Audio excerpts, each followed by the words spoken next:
Okay, this is my mama, Audrey Lintner, standing on the balcony, the fifth floor balcony of the Don Cesar. This is a crude way of sending some old family videos to you. We're throwing you stories. We're throwing you beautiful stories. Here we go. This is my mom. She's going to talk about how pastor is frustrated because the miracles seem to be happening in the church building and they're supposed to be happening on the street and in the home. All right, now, do you remember very recently Pastor Coleman in Chattanooga talking about how, I think maybe he was talking just to myself or something, he was talking about how of his many years in the charismatic environments, he saw miracles happen, lots of them, but the problem was they were always happening in worship services. They weren't going on out all over the place in a broad environment, and people got so hyped up about being in the worship services and waiting for exciting supernatural things to happen that the whole idea and the whole purpose of the supernatural gifts went out and was a problem. I hear what you're saying, and what I can answer to that is that when a larger group of people begin praying for a certain service, there is an extra filling of the Holy Spirit's fire. I heard even Brian attesting to that. The Holy Spirit was there in power before we even entered the service.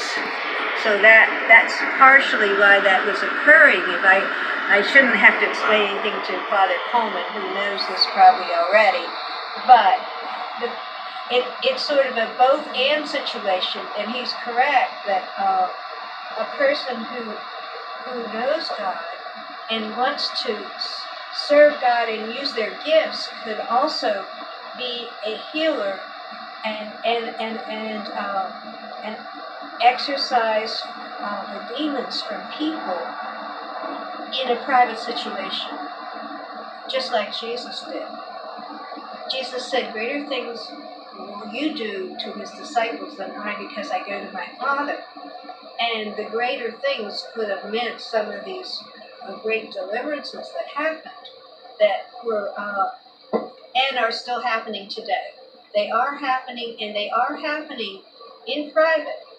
But the private things do not get broadcast as much as when you have a whole congregation full of witnesses to go out and say, yes, last Sunday the Spirit came down and all X, Y, and Z happened. If it only happens in for example, a wonderful save can happen to a heart victim on the streets of St. Petersburg, but it won't get in the St. Petersburg Times. But if someone's killed, it will. The good news, especially when it's one individual, isn't that important to be reported, so to speak. It's important to the people involved.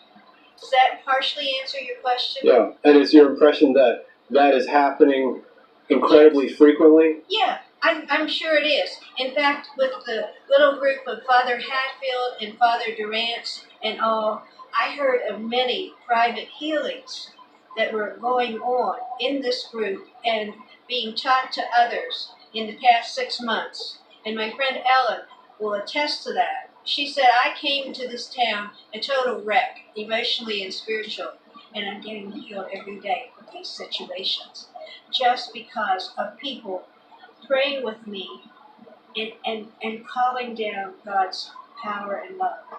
So this is a private